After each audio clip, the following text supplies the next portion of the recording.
guys ready to go? Everybody good? All right, well, game week's here. We're excited about that. East Texas A&M, Clint Dozell, got a lot of respect watching their film for what he does. He was a really good multi-sport player there, played quarterback, so he's at his alma mater. I think he was a great arena player. Coached here at Parrish High School for our very own Scott Natty, who just thinks the world of him. So, and when you watch him play on film, they play the game the right way. They play hard. They have good fundamentals. So I think he's doing a good job, and excited to get to play them and really just play somebody else. We've kind of gotten to that point, which every year you're to that point at this stage. But I think with us, with 42 of our 85 new guys, like we really need to play someone else just to see where we stand. I think we got a long way to go. Just like they say in Eastbound and Down, long way to go and a short time to get there. But we need to start playing somebody to see where we stand. So we had a good fall camp. We're relatively healthy. Got a couple guys banged up. Nobody too serious. And like I said, Saturday night can't get here fast enough. When you have the non-conference schedule that you have and you're going to be playing teams like Baylor and TCU, how important then does a game like this become almost as a tune-up, especially in this college football playoff era where those games really matter for your resume? Yeah, I mean, every game matters in the playoff era. I think you look back to last year, the Nevada game was less ideal than we wanted it to be. It ended up helping us long run because we were able to win it. So, we want to get to 1-0 and get that good feeling. But I think with us, you're going to look at our depth chart, I think comes out later today, like there's a lot of things still unsettled, particularly with our 2 and 3 deep kind of world. Like, on offense, for example, I don't think anybody's going to be shocked by the 2 deep that comes out, but then you're going to look at who's behind those starters, and it's freshman after newcomer, and same thing on defense. We have a lot of new faces playing too in the starting role on defense, and so we just got to see how guys respond in that situation. Like, it doesn't matter who we're playing, a game situation, you just can't simulate it. I mean, I think back to last year, we're playing at Nevada. We got, a guy like R.J. Maryland had like three busts the entire year. And they all happen in that first game. Game ones are just, you don't know what, they could come out and run a totally different defense, a totally different offense. So could we, right? You never know what the opponent's going to do. You have an idea. But how guys respond with people in the stands, game on TV, it's just, you learn a lot. And so we have a lot of guys in new leadership roles that have been here. How are they going to respond? How are they going to handle that? And we have a lot of guys that we need to count on this year. And again, to your point in our non-conference slate, we're going to have to count on them pretty quickly. So I'm just anxious to see how our guys respond in a game situation. Is the moment too big for them? Kind of where are we in that development? So we know what we have to get better on real fast. Do you think since you have Kevin at quarterback and that's such an important position, there's more questions about the defense, what it's going to be like early than the offense? You would think so. I mean, we got more guys returning on offense. You start thinking of Jordan Hudson and Romello Brinson and Matt Hibner and R.J. Maryland. I mean, that's veteran guys. You think of our O-line with Logan and PJ and even some of the new guys we brought in and played a lot of ball, and then, of course, Kevin. So we have less new faces, and most importantly at quarterback. That gives you a lot of confidence that at least we kind of have an idea what our identity is, who we are, and all those things. Now we still got to go out and execute, and early in the season, how crisp are you and all that. But then to your question, yeah, you look at defense. I mean, we got like 2 returning starters. Probably 4 or 5 guys returning that played almost as co-starters, but tons of new faces, and so I think it's fair to say there's more questions on defense based on who's coming back. And so that's another thing we're really anxious to see. How do we stop the run? How do we run to the football? Again, same thing. How do we respond if they hit a big play? Like all those things that as you get week after week with a schedule like we have where there's not a lot of weeks that you're not playing a really, really good opponent that will hold you accountable if you don't play well, that's what we need to get out there and play and see what we're made of. With Kevin, last year at this time he was not the starter. Now that he's had the experience he had last year in this offseason he's had, what do you see different in Kevin and how he's handling himself? And what are your different expectations for him going into the season? Yeah, I think we all, starting with Kevin, expect him to take the next step. We don't expect him to be perfect. Nobody is. The way he's handled the offseason has been fantastic, both as a leader, both studying the game, the offense, physically, all those things. So I just want to see him go play and just, can he continue to be the player we all know he is, and maybe at an even higher level, and also, lead our offense to value the ball better and do some other things we need to do. I think it's also fair to say this is, and De'Eric will tell you this, and I think De'Eric's been good for him in this, it's totally different going into the season, and you have the entire January till now knowing you're the guy. It's just a different, I don't even call it weight, it's just a different feeling, right? And so this is still a first for him. I think did he start 11 games last year? So he's got 12 starts in his career, so roughly a season. So it's like a guy going into his second year, even though he's been here a minute. And so there's still a lot of new and a lot of growth to happen there. But, man, I got ultimate confidence in Kevin. Our team has ultimate confidence. And so I just wanted to continue to be Kev. It's going to be plenty good enough. Coach, what have you seen from East Texas on film, and is there challenges to preparing for a team who hasn't put any film together? Yeah, I would think going into year two, similar staff in terms of defensive coordinator and all the and things they're doing, you expect them to be similar. And now they're probably like us. They had the off season and they go out and, hey, how can we maybe be better? How can we do this better? Maybe we should do more of this, less of this. Our personnel's changed. So there'll be some wrinkles. That's the thing about game ones. You usually get in the middle of the second quarter before you kind of have an idea to confirm what's happening in some cases. Stylistically, Clint himself offensively was a quarterback. He likes to push the ball vertically down the field. So I think a lot like us, you'll see his personality and what they do on offense. And then defensively, they're multiple fronts. They base out of a 4 down, but they mix in some odd fronts, some bare fronts. So you'll see all the multiple fronts. They like to really take the air out of the coverage, similar like Pitt, if you were here last year. Like they're going to contest all the easy throws. They're going to make you make contested throws and get their safeties down in the run fits to stop the run and make you hit the low percentage throws and try to have an extra hat in the run game. So, again, like I said, the one thing that stands out when you watch someone else on film, how do they play? Well, their kids play hard. Like they run to the football on defense. They're physical. Like they play the game the right way. And so that's why I said what I said at the beginning. I just think he's doing a really good job. So there's a lot of unknown, and that's the hardest thing about game ones. There's unknown on your opponent, and then there's unknown on how, again, your new guys, and this new team will respond to things. You mentioned all the freshmen that we'll see on the 2D. Is that somewhat a reflection of where the program is on the recruiting front right now? Yeah, I think so. And I think, we still brought in a host of transfers, mostly still D-line, O-line, and then sprinkled elsewhere. But definitely at the skill positions, DB, receiver, running back, even some potential linemen. I think it's a credit to the fact that we're in the ACC. We're playing a different caliber of ball. We've had success that has attracted higher caliber kids out of high school. And so we've been able to kind of shift our focus more that way and not take as many transfers. And if we're going to do that, and you're going to go out and get really good players to pick SMU over bigger programs like they did, then they need to go out and play through their development maybe a little faster than we've been able to do in the past. So, no pressure on any of them. They're all freshmen. You got to have patience with it. But, by the time we get through our first 4 games and have a bye week, and now you start getting into conference slate, they're going to have to grow up fast in those 4 non-conference games. And we're going to probably see a lot of good and a lot of not so good. But we do believe in their talent, and we think those guys are going to continue to get better and help us this year. Coach, beyond what the scoreboard says on Saturday after the game, what do you need to see from your team to consider week 1 a success? Yeah, so you look around the country, aside from the fact that it's just particular, there's a little usually sloppiness, penalties, turnovers, just some of that especially on the offensive side is guys just kind of trying to get things in, rhythm per se. And so, you hope you see a lot of those sloppy things maybe were minimized. You're going to have some of it. Because, again, we just haven't been in a game environment. It doesn't matter. We have officials at practice. We've had ACC officials come to scrimmages. There's still nothing like it. But I hope it's as clean as it can be. If it's not, then we'll know where we are and what we got to go clean up. Most important, I just want our guys to play fast. I want our guys on offense to play fast. I want our guys on defense. I want to see 11 guys running the football. That's what we've done the last 2 years, and that's why we've been good. We swarm to the football. Obviously we'd love to be clean in the kicking game.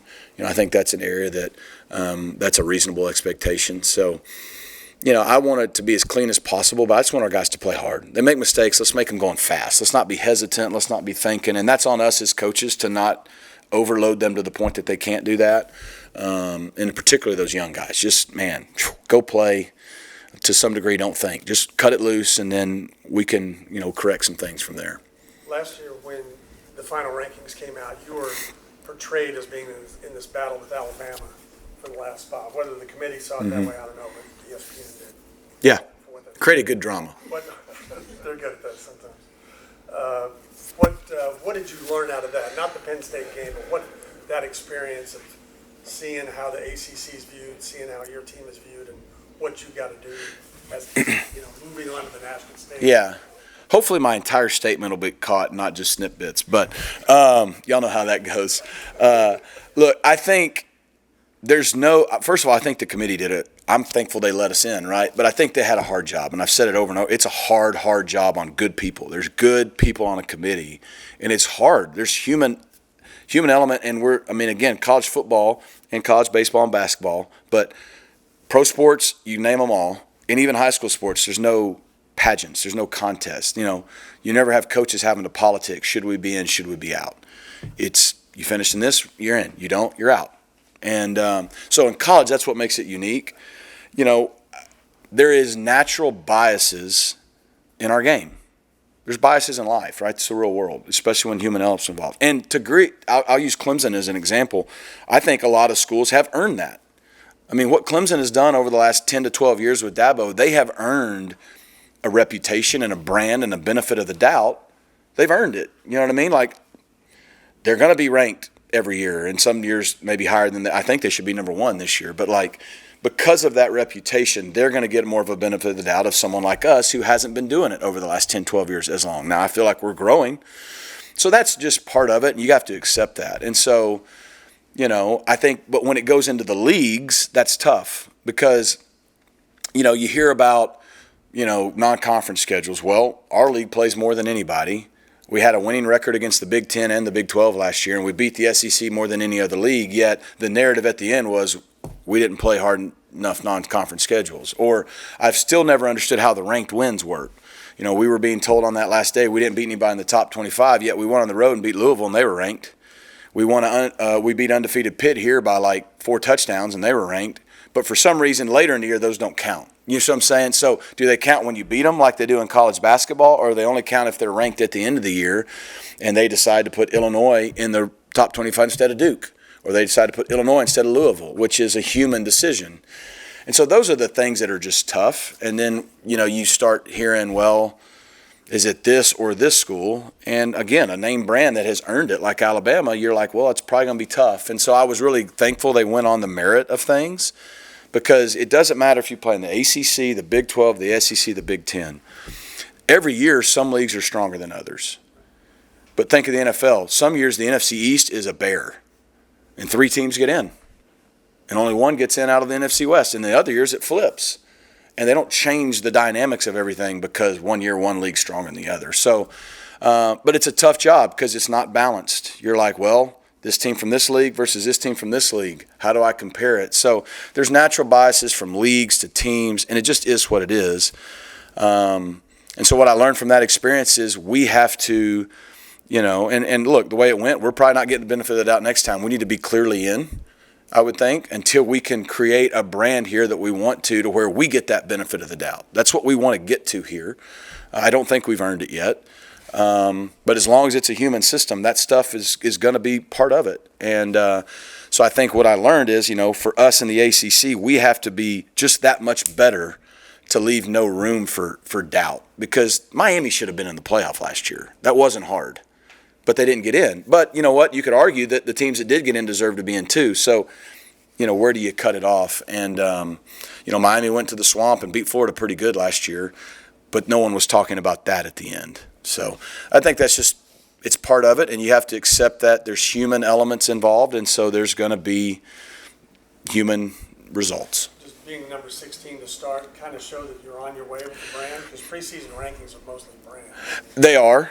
And I think that shows that our reputation, we have earned the right to at least be thought of more favorably than we have in the past. It's a great point. And here's what's funny, right? starting the year at 16 gives us a better chance than starting the year unranked. And it shouldn't matter, right? It should be, once they get to week 8, it should be on merit. But we all know if we win and stay ranked, then we climb faster versus starting out. And so, but yeah, I think the fact that we were ranked 16th really doesn't mean anything in terms of wins and losses, but it does show that the growth and the momentum of the program is going in the right direction.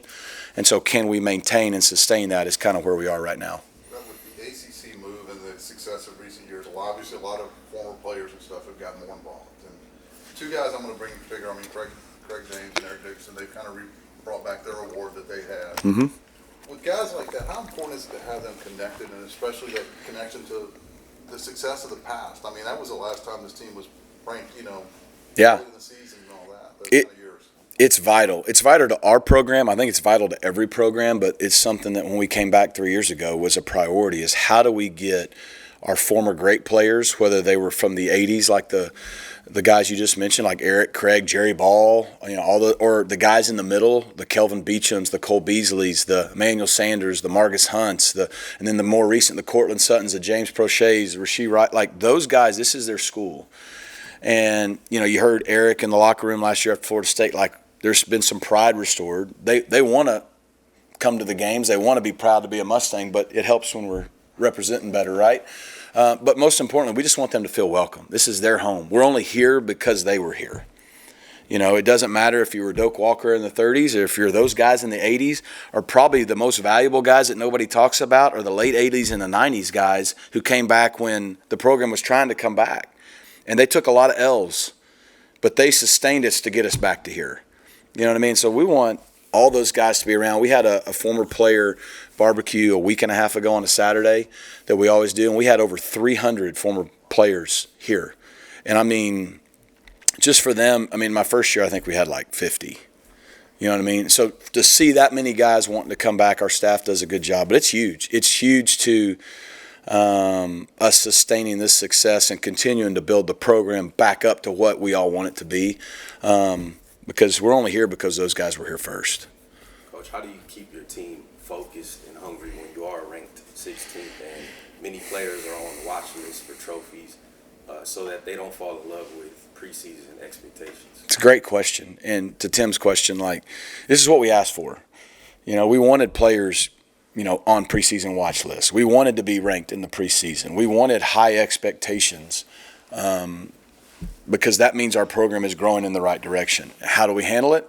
We're about to find out, and I think we have a long way to go this year's team. I think this team has a lot of potential. I think we have a high ceiling. I think we got a long way to go, and like I said, a short time to get there. And so how we handle it will be interesting, because success is really hard. It's hard to win 11 games back-to-back. I've said this a lot. I know you're tired of hearing it, but it's the facts. It's really hard to do that. It's really hard to do it 2 years in a row.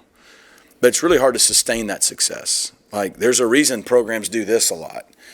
And we're trying to build a consistent program that, are we going to win the league every year? Probably not. But, boy, that's our goal. And we want to be in contention as much as possible. And our goal is to get to that playoff every year. And, our goal is to be ranked in the preseason and at the end of the season, more importantly, every year. All those things are what we're trying to achieve. So we're going to find out how we handle success.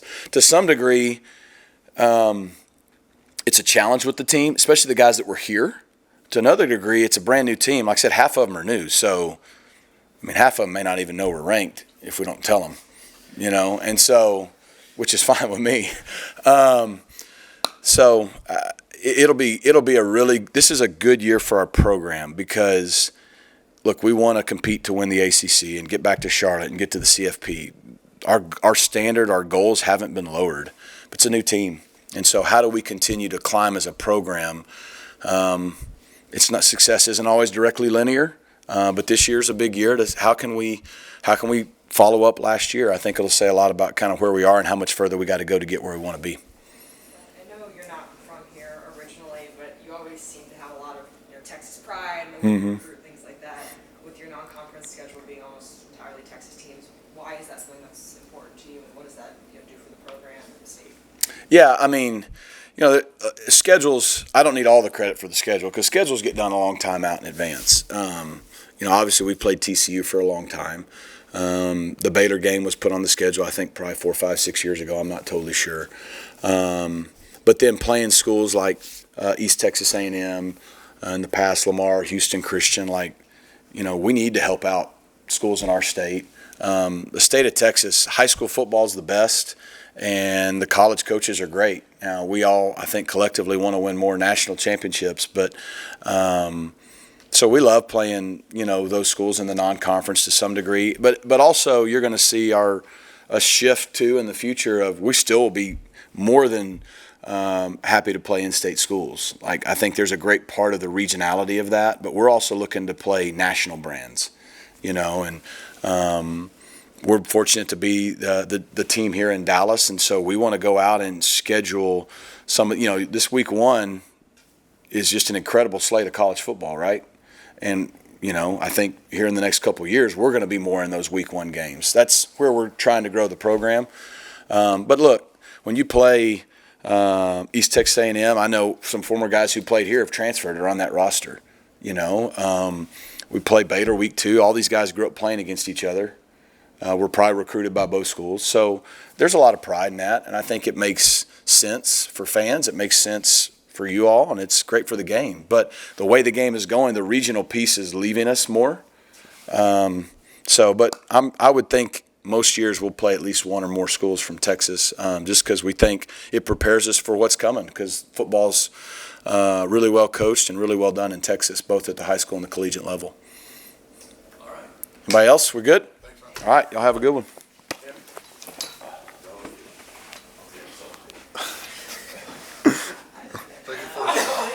Take your first shot at it. Yeah, it's gonna be knocked up for sure.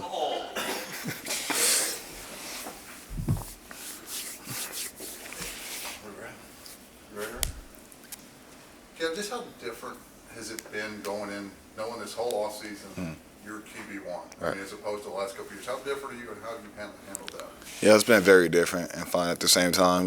Just being able to come in, knowing I'm a starter, it feels good. Just have the offense as mine.